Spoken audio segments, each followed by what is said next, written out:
welcome to Undaunted, bringing into the news untold stories. I am Star Smart. Let's begin.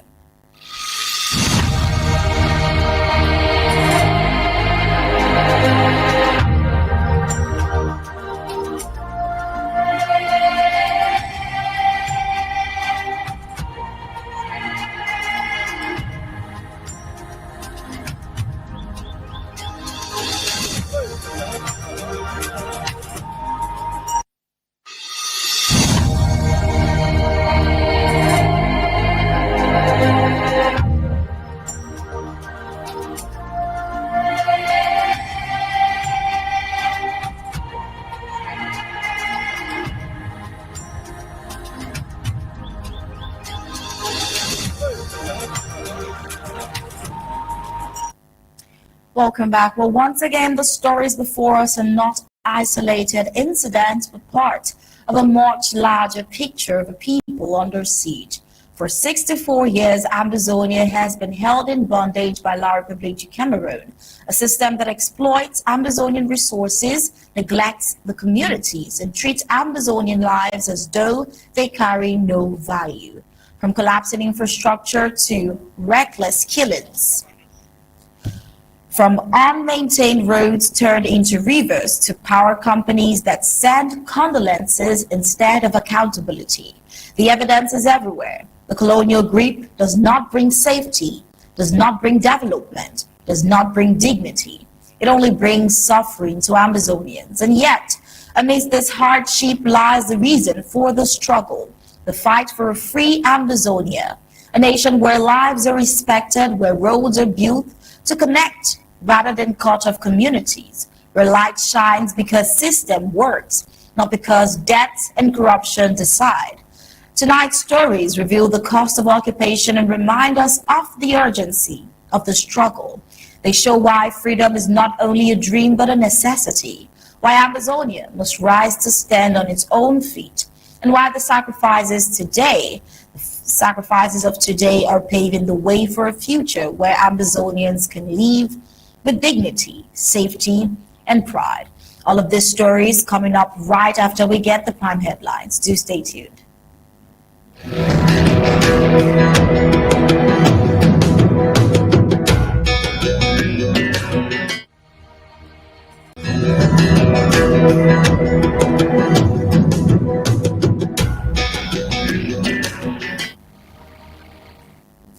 In tonight's Undaunted, we'll take a look at Mbeseha's queen, braving Ambazonia war to deliver health care. ENEO's neglect, which sees another Ambazonian child die under La République's failed structure. Bad roads, washed away bridges, another face of La République's negligence in Ambazonia. And the tragedy in Bamenda where Sheila Nemu Garbi and her unborn twins were gunned down by colonial forces. We see La République's 930 billion loan spree as well, which has shown a black hole of debt and proof of colonial incompetence. And on the African scene, we take a look at President Mahama pardoning 998 inmates in landmark move to ease prison overcrowding. And in the news across the globe, we see Trump ruling out the United States ground troop in Ukraine. But with that, we're heading into the full briefings of Undaunted tonight.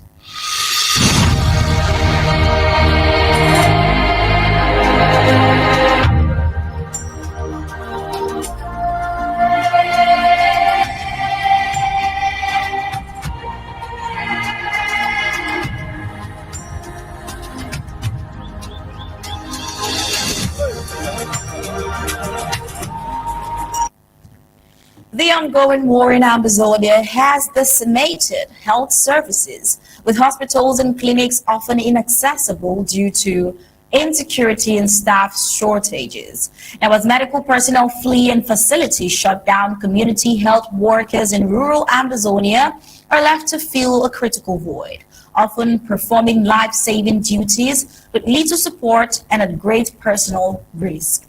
Now, despite this, a woman named Sharika Joan, one of such heroes, has become a lifeline for her community in the remote village of Mbonso. Now we see that she is known as the Queen for her unwavering service. She works without professional qualifications or compensations, a testament to the resilience of a population left to fend for itself. Her personal mission began 30 years ago after her son's life was saved from a severe measles infection, inspiring her to dedicate her life to helping others. Now, the challenges she faces are not just the lack of resources, but the everyday dangers of living in a war zone, where public health delivery has become an act of bravery. Joanne routinely crosses a fast-flowing, bridgeless stream, the river Nirin, sometimes carrying newborns or with vaccination supplies, knowing fully well the risk of being swept away. This precarious journey highlights the desperation of communities that have been abandoned by the occupational state, forcing individuals to take on life-threatening tasks just to access basic health care. The colonial government's failure to provide a safe, functioning healthcare system means that the survival of many rests on the shoulders of individuals like Joanne who operate on faith and goodwill rather than on a reliable system. Now, many have praised her selfless acts, which serve as a direct rebuke to the La Republique's inaction, showing how ordinary citizens are bearing the full weight of a war that they did not create. The ongoing war has transformed every aspect of life, making even a trip to a hospital a life-threatening risk, and seeing that there are even hardly hospitals in Ambazonia.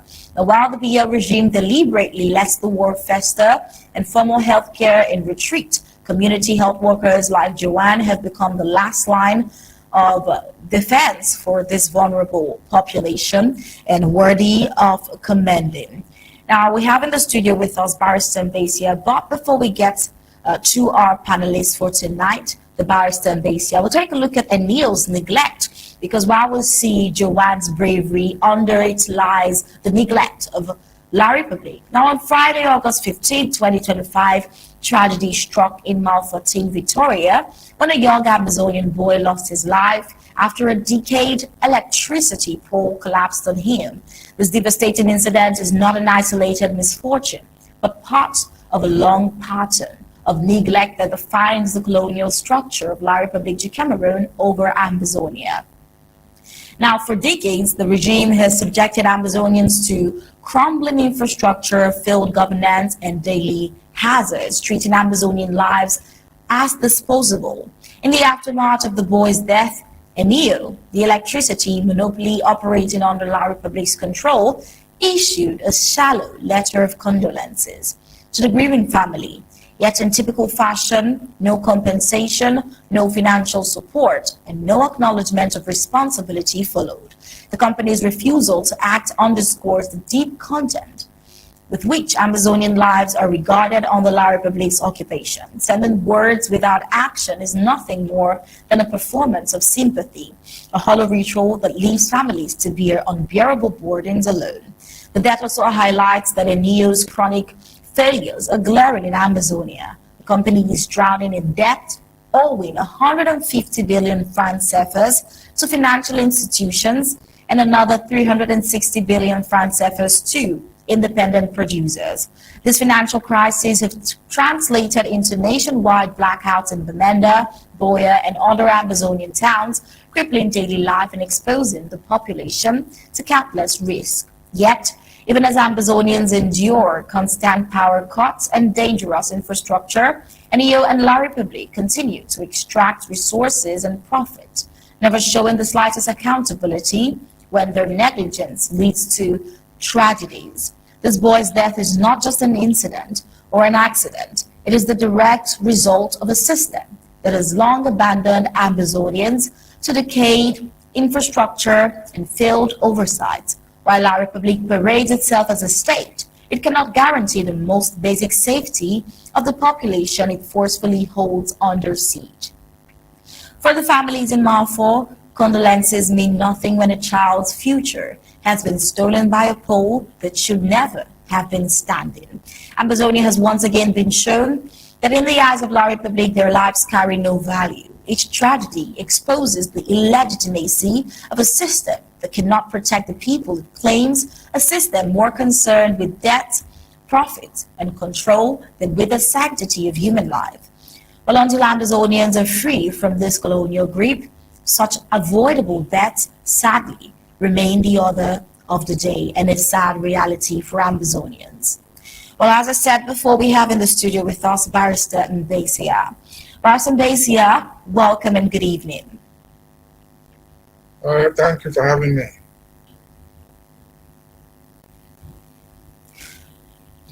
I said thank you for having me. It is always a pleasure. Okay, so we see in the reports today that the first one is talking about, this particular one we read is talking about ENEO's failure, and then the first report we read talks about the aid care given by an individual, not a corporate body, not something sent by La Republique, but an individual who decides to go in the face of the lack of amenities. And while it's talking about the lady who has been dubbed as the queen, Joanne, who has been dubbed as the queen of Unborn for her selfless act, under that lies the negligence of La Republique glaringly looking at the people of Ambazonia. It shows a lack of basic amenities like hospitals or even good roads, because even this brave woman, Joanne, has to go through swamps, rivers, crossing rivers with her bare feet because there are no available roads to even deliver aid to people. Yet she remains relentless and continues. And in another case, this has caused a tragedy, the loss of a life of an individual. We just get to see in every picture and every sad story in Ambazonia, La Republique's direct involvement or negligence to cause these tragedies. And in these two cases, that has been glaring and it is obvious. Would like to get your thoughts on these scenarios. Well, I don't know. Would I call it negligence? I don't think so. I would rather describe it as abandonment. It's total abandonment. The people has abandoned Ambazonia forever and ever. And they have destroyed whatever thing we had before they came in. Is this negligence? No, negligence means just something like you neglect to do something. This is deliberate, this is calculative. Look at that lady, you call her Lady Bangso Queen. That's a private individual. But there's only so much you can expect from an individual. The state has a responsibility to provide health care. That's essentially the role of the state. But individuals can come in to help. And individuals, in the majority of cases, are doing it for profit. But Bangso is just doing it humanitarian. She's thrown behind her queenship, the loss of her own child, and her desire to dedicate her life to help others is something that we should always praise her. But she's not alone. But even if they were 10, they were 20, there's only so much they can do as human beings. You talked about roads. If you look at that Bangso Queen thing, see this cross river swimming in the streams with whatever medication they can carry. Why? Because there's no roads to go there. And what other medications are they carrying? Probably just first aid. Because regular medication should be kept under certain conditions. If that thing fell inside water, that's the end of it. But what is the government doing to help the people of that community and any other person around Ambazonia? Zero. And so we have been abandoned health-wise forever. We have been abandoned infrastructure-wise forever. We have sung this song here many times. I think almost the past 2 years we've been singing about the roads. The roads, we don't need to waste time on them. It's the responsibility of the government or the administrator or the colonial master to provide roads. It is their responsibility to provide health. It is a responsibility to provide schools, and so on and so forth. And that's the role of government. And if we can remember ourselves, in the then West Cameroon, Southern Cameroon then, one of the best hospitals in Victoria, that's Limbe, was one of the best. but it had been reduced to nothing. They called it a regional hospital. I just watched something that happened yesterday. Yesterday, yes. Somewhere on the way to Douala, at that junction there, before you get to Douala, there was something like an accident. The vehicle had fallen, somebody had broken nose. There was too much traffic, they could not even go to Akintini. So the guys thought that the best place they could go was to turn to Victoria, to Southern Cameroon. Just cross the river Mongolia and Tico, and they came across the bridge. They came to Motenge thinking they were going to find something just to give first aid. People said they had nothing that they could use. They went down to Victoria, the regional hospital, and the people said they had nothing. They didn't even have oxygen. They went up to Boya. There was nothing there. The only thing the Boya regional hospital could provide them was an ambulance. Take the patient to Douala. And the narrative, the poor man took the patient. They spent hours on the road, just between 40 kilometers to Lakintini. By the time they got there, this patient was dead. I tell this story because what they call regional hospital, they even have it there in Victoria, they have another one in what they call annex. You expect to find basic things like oxygen. There's nothing there. Bandages, nothing. But they have the big name regional hospital. It replicates itself all over Ambazonia. If it's not a regional hospital, it will be a divisional hospital. If it's not a divisional hospital, they'll call it a district hospital. But what is the content? What is the service that this thing provides? It's zero. They provide nothing. And so that's where we find ourselves, as I've said. It is not a neglect, no. It is an abandonment. It is not an abandonment.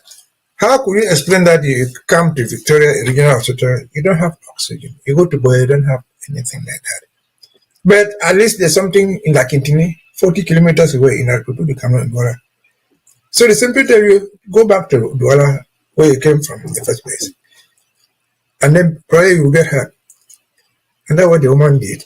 But unfortunately for her, also because of the neglect, of the abandonment, there was no road to get to Lakintini. The patient died. So it's not a neglect. Because when they put up those structures in Douala, did they forget that there are people who live in Boya and Fako who need the same facilities? They didn't forget that. They just deliberately don't want to do it. Why? Because that is Ambazonia. That is otherwise. If you can let me transition into this a new thing that we talked before, 2 days ago or yesterday. ENEO is supposed to supply energy to people. You're supposed to consume that thing and get paid for and pay for it. Pay as you consume. But are they providing any electricity to anybody? In general, nothing. If they provide anything, is it worth the pains? It doesn't have the quality of what you need. Because most people don't know those things that we consume and call electricity or water has some qualities, basic qualities. Electricity, electrical wise, the poles that stand on the road there, that kind of that thing should be safe. The cables that are used to carry the power across should be secured. But based on what we see, the experience we have, are these things there? No. Is it neglect? No. It's not neglect. It is abandonment. Because those cables, they have better quality cables in the market. They have better quality poles that they can buy. But they never buy the ones that are not good. They put it there, they fall on children and they die. The cables get disabled, burn your houses, and so on and so forth. So this is where we find ourselves in these 40, 30, 65 years of new colonialism. 65 years of death, of murder, of killings directly and indirectly of Ambazonians. And so that's where we find ourselves. I've always said we should never have been there.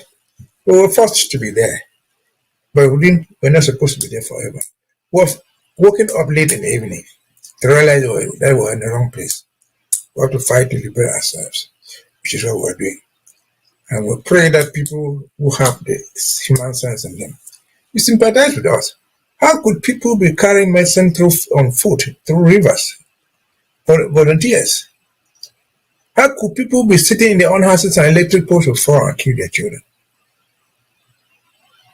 And the last I heard about the incident in my fall, nobody was bothered even to show up there. They are supposed to bury that child tomorrow or today. Nobody showed up there. I remember the Pidgin English News Equinox. They said they went there. That was in the news this morning. And asked the parents, have you seen anybody from the administration? Starting from the mayors to the so-called duos who are present everywhere. They said nobody has been there. And so it's unfortunate, very, very unfortunate that we find ourselves here. And who are these administrators? The mayors in Victoria, for example, are all Ambazonians. So they wouldn't even care. But if there was an opportunity to go out and campaign and get votes for CPDM, we would rush there. Because campaigning for CPDM fetches money for them.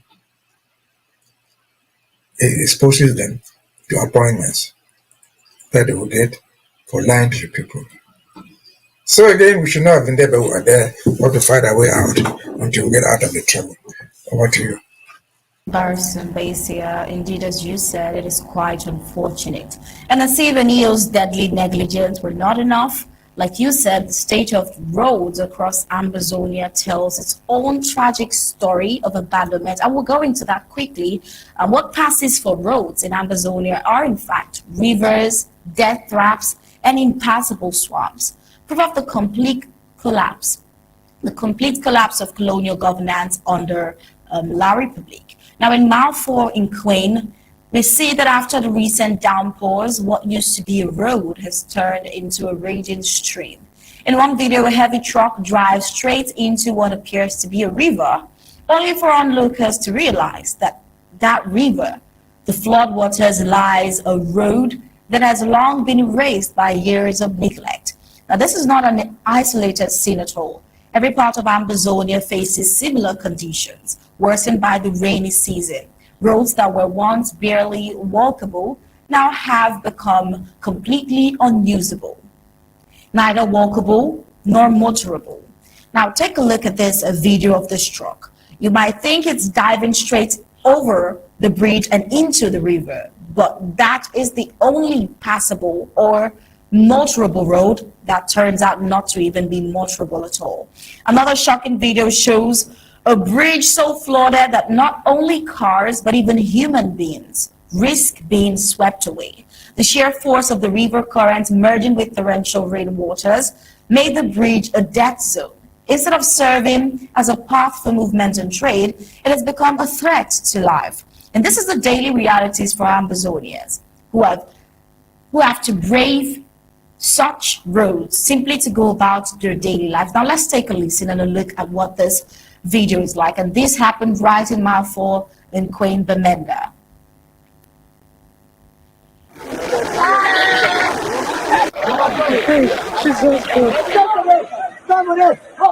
Who help him now? What will carry him home?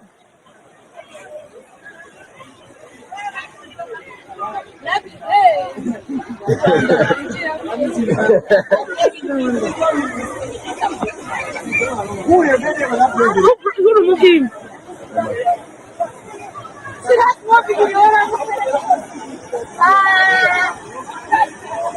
Don't run. See something. Yeah. When your father lives safe, you have to run out. I swear to God.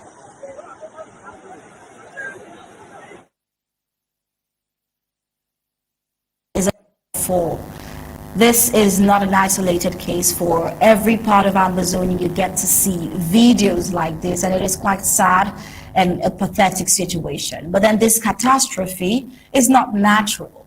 It is political. Before annexation, Ambazonia had functioning public works department. They had road construction equipment, and potholes were routinely repaired.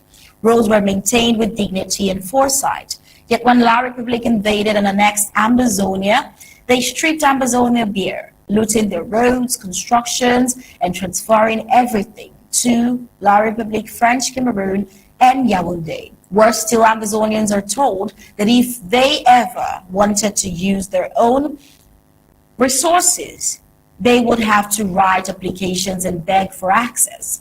Now, this act of theft and humiliation has condemned Ambazonia to 64 years of decaying infrastructure and unimaginable suffering. Now, imagine the roads Ambazonians would have had today if this machinery had remained in their homeland, if developments had continued for the people of Ambazonia, and if the taxes and resources drained from Ambazonia were invested back into Ambazonian communities. Instead, the so-called roads are now rivers, bridges are swept away with water, and families are trapped in flooded towns, victims of a colonial state that has only exploited and abandoned them.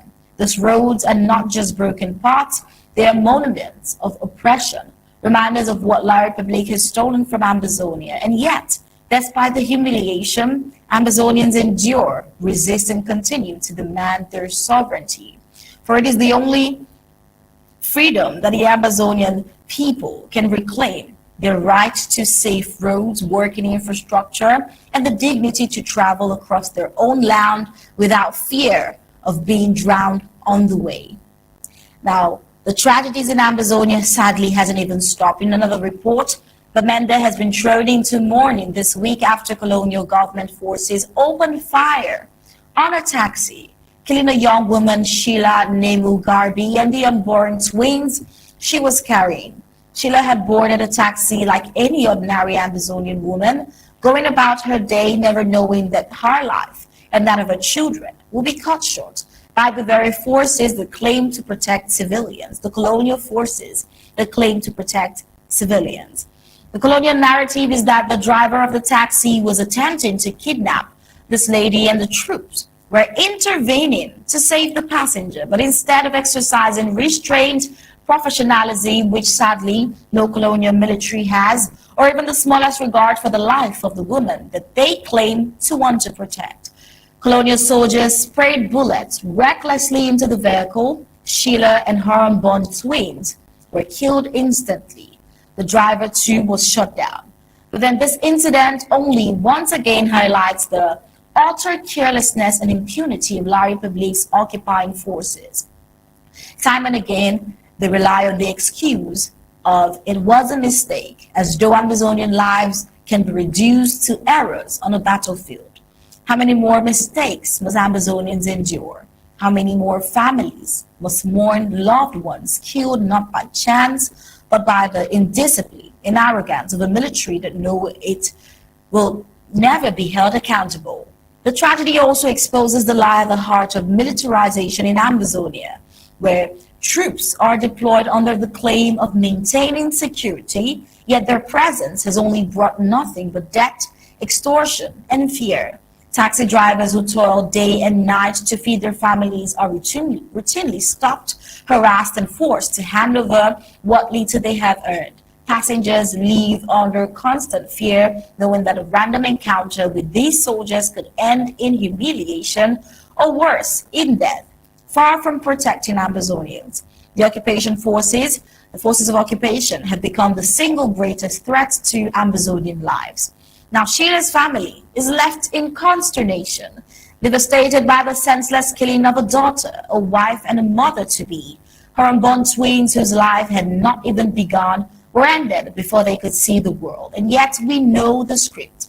Investigations will be promised, but never delivered. Responsibility will be deflected, and the killers will walk free, protected by a system that values Ambazonian lives as nothing. Now, this tragedy is not an accident. It is only the consequence of a colonial regime that sees Ambazonia as a territory to occupy, not a people to protect. Sheila's death and the countless others before her serves as painful reminders of why Ambazonians continue to fight for freedom. Until the occupation ends, Ambazonians will never be safe, not in their homes, not in their taxis, sadly not even in the womb. This is a very devastating and very sad report, Barrister Mbeseha. While the roads sadly have become a day-to-day reality and nothing new because the roads are everywhere in Ambazonia are porous. This particular case, it has caused quite an outrage online, and it is sad. It is the daily realities lived by Ambazonians. We'd like to get your thought, looking at the entire complexity of this report, we'd like to get your thoughts on it. Barrister Mbeseha, over to you. Yes, let me just go back a bit on the road issue before I come to this poor lady. See, if you look at the picture of that truck trying to cross the road, trying to cross the river, if you look to the right, you see that there was once a bridge there. There was once a bridge. To the right, see a bridge, an abandoned bridge. And then the thing has deteriorated to the extent that nobody has repaired the bridge. The vehicles are now moving, crossing the river by themselves. And then you ask yourself, over the weekend I think we talked about this thing, where there was somebody in Bamenda there who called himself the city mayor, dressed in immaculate white, campaigning for people to vote for Bia. And I said then last weekend that this guy is not an Ambazonian. He's not even a Bamenda man. Not that he's not born there, no. He doesn't live the reality of Bamenda. I remember you're sharing all these streets in Quen. Unless in Quen is not part of the city council of Bamenda. How would this guy, who calls himself the mayor, the city mayor, explain himself just for that purpose? Is it not Bamenda, if we can recall, where everything has been deployed? The French ambassador has been there. Everybody has been there. The minister of construction, whatever thing has been there. But above all, in that town, we have everybody who's important. The governor, the city mayor, and of course, the pastors, including the archbishops. Do they live in this town? If they live in this town, are they so blind, or they don't feel these pains? If they are human beings, they must feel the pain. If they pretend that they don't feel the pains, they are liars. This is Bamenda. Should people be going through this? Certainly not. Fast forward to the incident of this poor woman. The story that somebody was trying to kidnap somebody, someone else, is just a lie. Pure lie, manufactured to justify a story. A vehicle is moving. How do you determine that the people inside wanted to kidnap somebody? They're already inside the vehicle. The vehicle was moving. And what did they do? They opened fire. Is this a mistake? No. It is calculated murder. If you open fire on a moving vehicle, you know that a vehicle is being driven by human beings.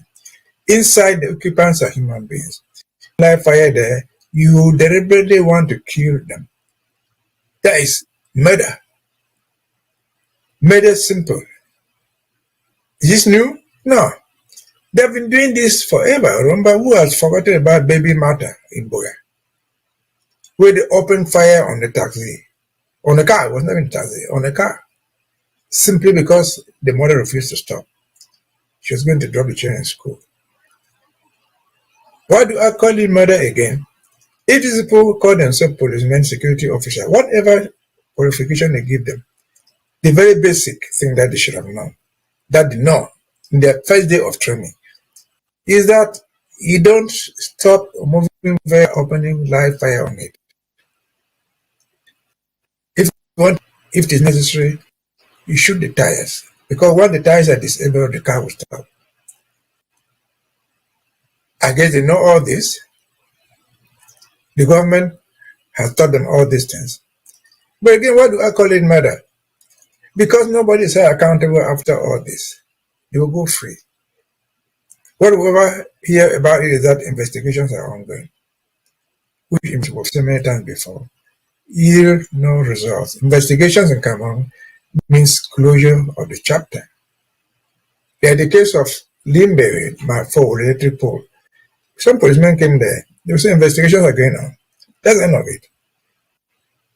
This woman, they will say investigations are going on. That will be the end of it.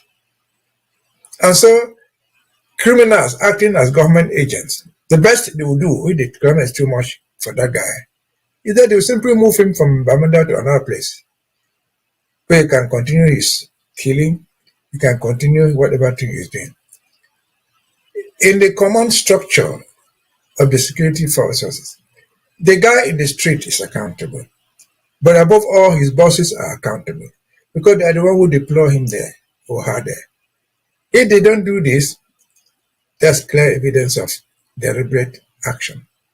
Impunity comes with it because nobody is holding accountable. Not even to try to take them to court, no. Not even to give them administrative sanctions, nothing. And so it's unfortunate for this lady. She didn't just die alone. She died with her unborn twins. But again, looking at it again, is there somebody in Bamenda who would say that life is normal in that town? Even if you are the Archbishop sleeping with Angel Gabriel in heaven, you wait to see this.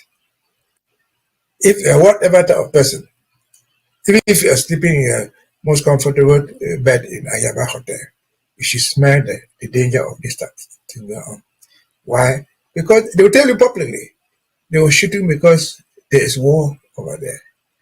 And according to Cameroon, anything called Amba, shoot on sight, shoot to kill. Well, they're opening fire.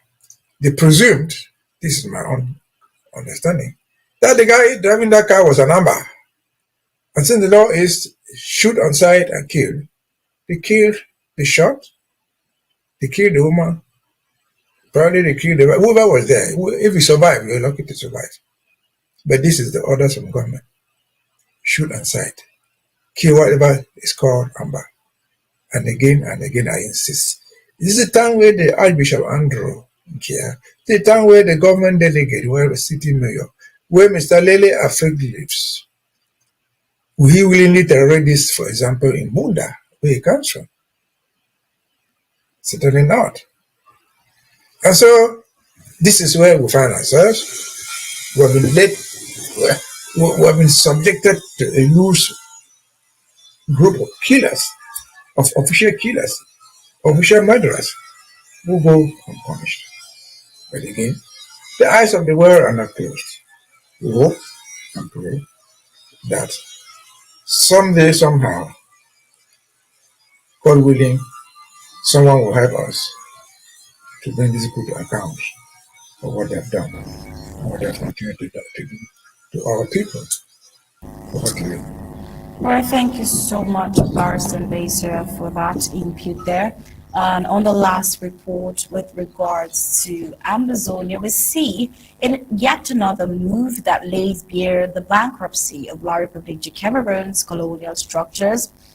ENEO is not the only sector of La République that is in debt. Apparently, every single sector has plunged the nation into a black hole of debt. Now, Dictator Paul Biya has signed a decree authorizing his Minister of Finance to contract fresh loans worth up to 930 billion francs CFAs for the 2025 financial year. And this reckless plunge into debt is not an isolated decision. It is the latest chapter in a long pattern of financial mismanagement, corruption, and systemic rot that has pushed every sector of the country into a black hole of insolvency. The decree breaks down the borrowing as follows: 350 billion francs CFAs through treasury bonds on the domestic market, 250 billion in loans from local private institutions, and another 330 billion from foreign banking markets.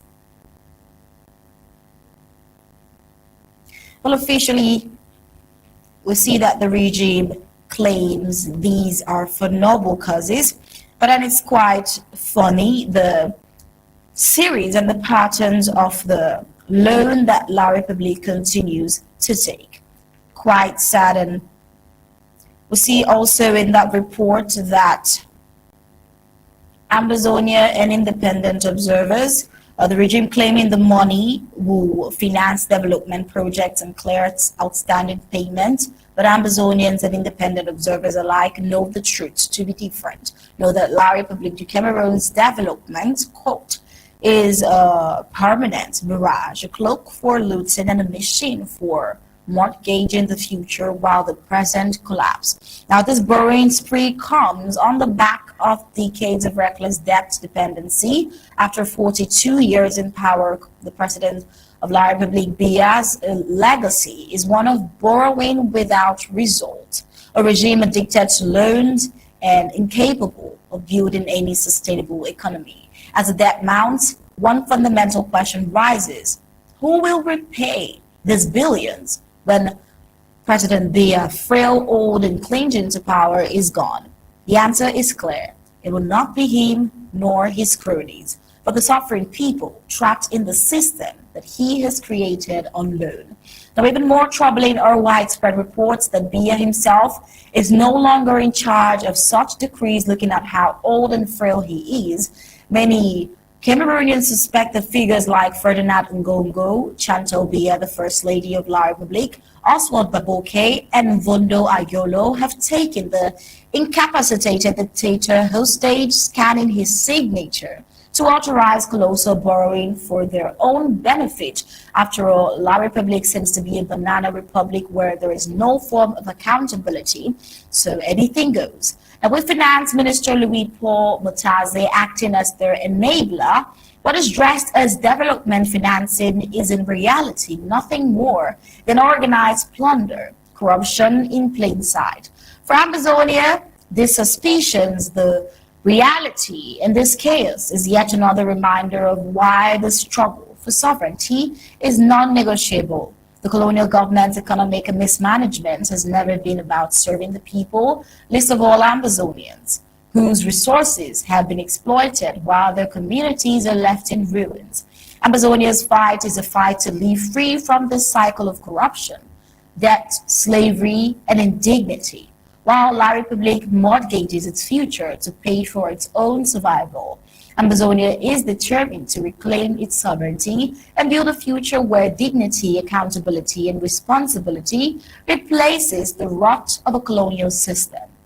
This latest borrowing spree is not development. It is decay dressed as progress. It is the mortgaging of generations to come and the final proof that Ambazonians must stand apart if they are to survive with honor in their own land. Now, Barrister Mbeseha, the floor is open to you. We want to hear what you think about this happening right now with La Republique. Well, what is happening right now with the Republic is just a continuation of what has been happening in the past 60, 70 years.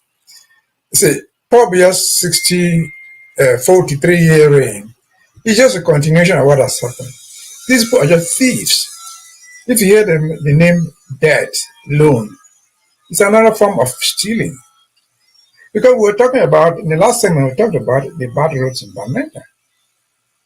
You remember we have been told many times that so much money has been pumped in Bamenda. Let us do Bamenda alone.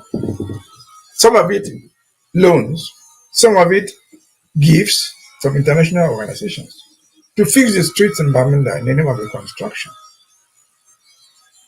And where is the money? Where are the streets that have docked in Bamenda? Where are the streets?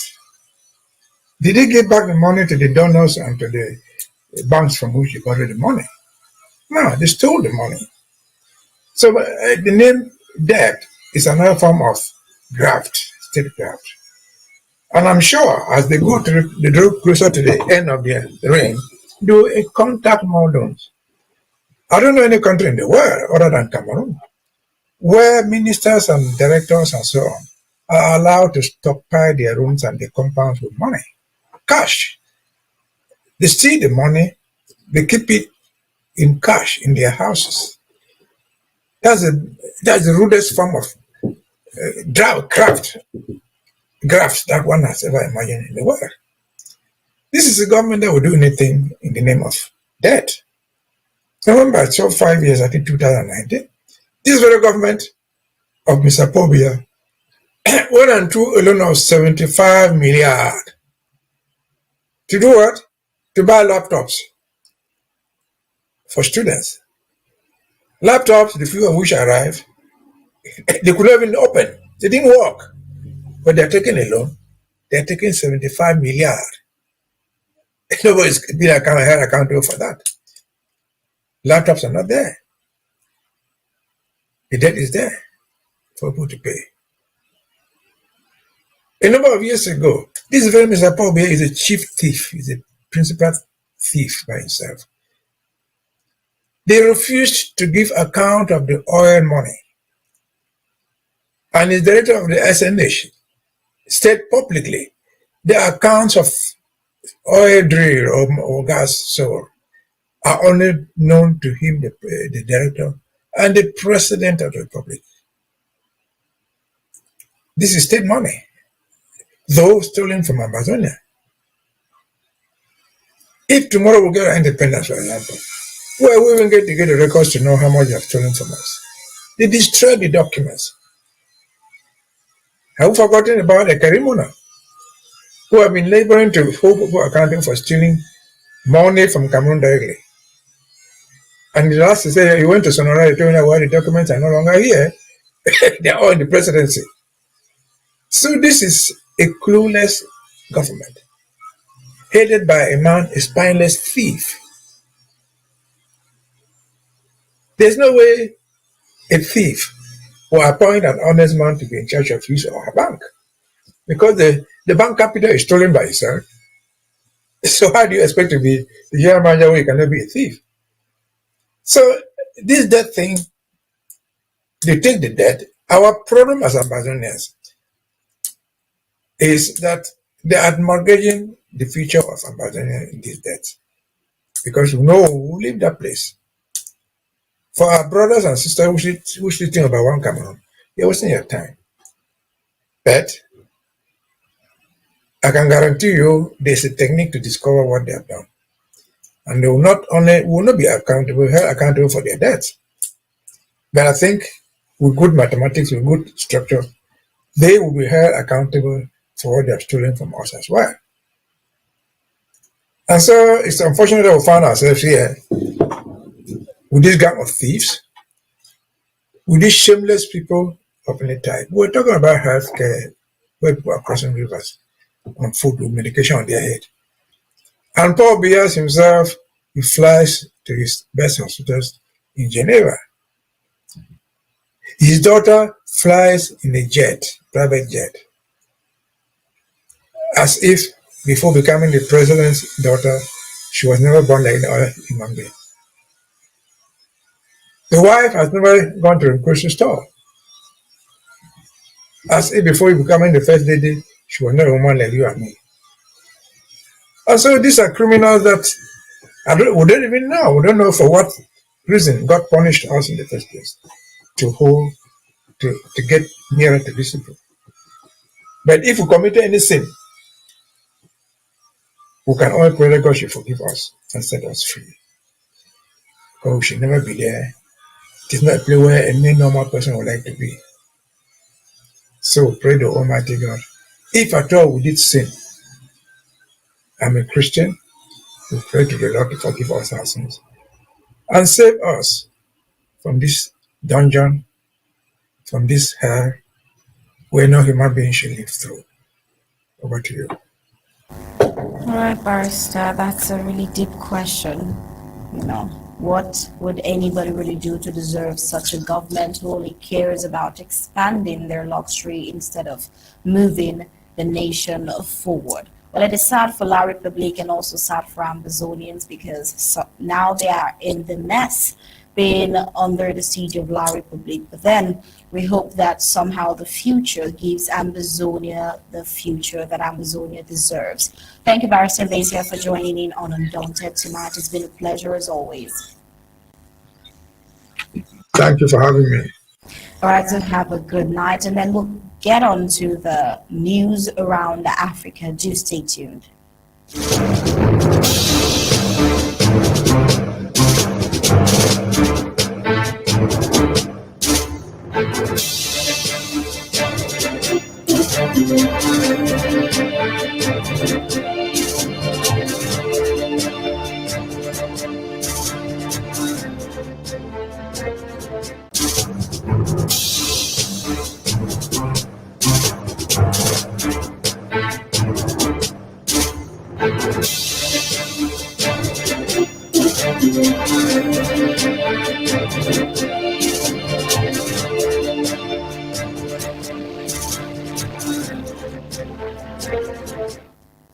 In a giant step towards reforming Ghana's criminal justice system and addressing persistent prison overcrowding, President John Dramani Mahama has granted clemency to 998 inmates across the country, according to an official statement from the presidency. The mass pardon includes 787 first-time offenders and 33 inmates who were released on medical grounds. In addition, the president commuted the death sentence of 87 prisoners to life imprisonment, a decision welcomed by human rights advocates. This presidential action, announced following recommendations from the Prison Service Council, represents one of the most comprehensive exercises of executive clemency in recent Ghanaian history. The council had initially submitted a list of 1,014 inmates for consideration. As of August 2025, the Ghana Prison Service reported an inmate population of 14,044, well over the facility's intended capacity. Overcrowding has long plagued Ghana's correctional system, leading to substandard living conditions and raising concerns from local and international observers. President Mahama's decision is expected to ease some of that pressure, and in his statement, the president reiterated his commitment to upholding justice while ensuring that the penal system also provides opportunities for rehabilitation and second chances.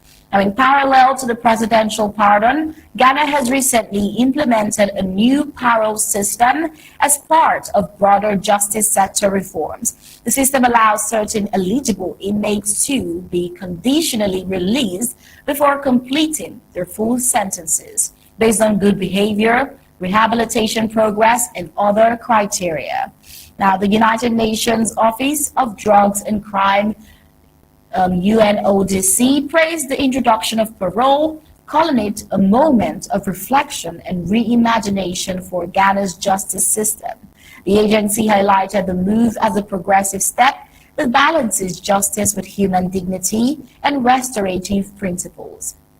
Advocates for prison reform in Ghana have long argued for alternative sentencing options and measures that prioritize reintegration over punishment. While both the pardons and the introduction of parole, Ghana appears to be moving towards a more balanced and rehabilitative approach to criminal justice. Now, as the pardoned individuals return to society, reintegration efforts by civil society organizations and government agencies will play a crucial role in ensuring the success of this bold initiative. And that was it on the African scene, but coming up next will be news around the globe.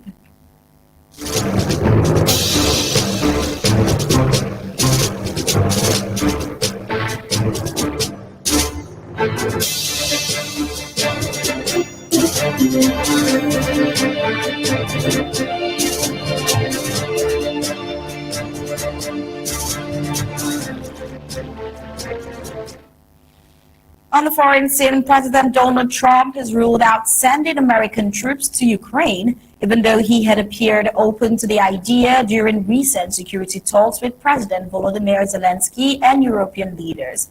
The announcement followed an intense period of negotiations at the White House, where Trump positioned himself at the center of efforts to end the war. The talks brought together Zelensky and senior leaders from across Europe, including Britain, France, and Germany, who have all been searching for a framework to stop Russia's aggression without widening the conflict. Trump's decision not to deploy United States forces marks a continuation of his America First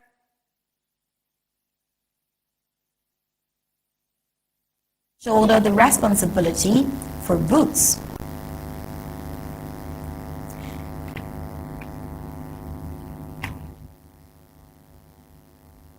Well, the president also reaffirmed that Ukraine's accession to NATO and the return of Crimea remains impossible under his terms, signaling a sharp boundary in what the United States is preparing to guarantee. While in framing his stance, Trump invokes both strategic and moral reasoning. He declared that his ultimate aim is to prevent further bloodshed and even suggested that successfully ending the Ukraine war could help him get to heaven, a remark that underscored how personally he has tied himself to the peace effort. He is now pushing for a potential summit between Vladimir Putin and President Zelensky, with Geneva and Moscow floated as possible venues in what could become one of the most consequential diplomatic engagements of his presidency. The refusal to send the United States troops reflects not only Trump's reluctance to entangle America in another foreign war, but also his attempt to reassert the United States as a deal maker rather than a battlefield participant. For now, Washington's role appears limited to diplomacy and selective support, leaving European allies to consider how far they are willing to go on the ground. While in another development on the foreign scene, protests has flared across Europe in striking and symbolic ways, shaking institutions and disrupting high-profile events. In Spain, demonstrators have flooded the streets in large numbers, while in Venice, a billionaire's wedding was brought to a halt by protesters, making their presence felt at home at one of the city's most glamorous gatherings. You see that in Paris, the world-famous Louvre Museum was forced to close its doors after staff staged a dramatic mutiny complaining of dangerous overcrowding that had made working conditions unbearable. Amid these upheavals, one voice has been quick to note that none of this comes as a surprise. Newell Justified. Long a commentator on the pressures of over-tourism and cultural strain in Europe, has been watching the developments with the words, "I told you so," on his lips. For years, Justified has warned about the risk of unchecked mass tourism overwhelming historic cities and institutions, arguing that the strain on both infrastructure and workers were reaching a breaking point. The Louvre shutdown and the high-visibility protests appear, in his view, to vindicate those warnings. The unrest, though varied in form, points to a deeper wave of dissatisfaction across Europe, whether directed at political systems, cultural management, or economic divide. The protests have carried a common message: the status quo is untenable, with public anger spilling into the streets and even into the halls of the world's most iconic museum. Observers like Justified are now insisting that Europe confronts the consequences of issues they believe have been ignored for too long. And with that, we've come to the end of Undaunted tonight, bringing into the news untold stories. But before we go, let's take a look at the major recap.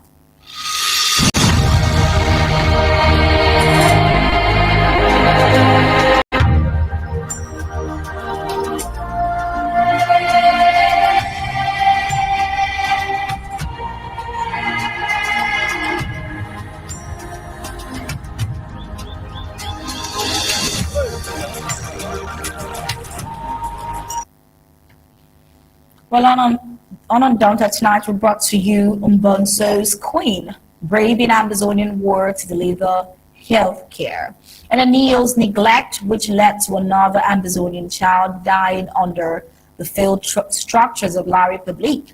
Bad roads in Ambazonia, yet again in the news, with washed away bridges, another face of La Republique's negligence in Ambazonia. The tragedy in Bamenda, Sheila Nemu Garbi and her unborn twins who were gunned down by colonial forces. La Republique, the 933 billion loan spree, a black hole of debt and proof of colonial incompetence. And on the African scene, President Mahama pardons 998 inmates in landmark move to ease prison overcrowding. And in the news across the globe, we see Trump ruling out the United States ground troops to Ukraine. And that was it for tonight's Undaunted, bringing into the news untold stories. On behalf of the entire Undaunted, we say thank you for tuning in. We'll leave you with ABC Amba TV images. Good night, and God bless you.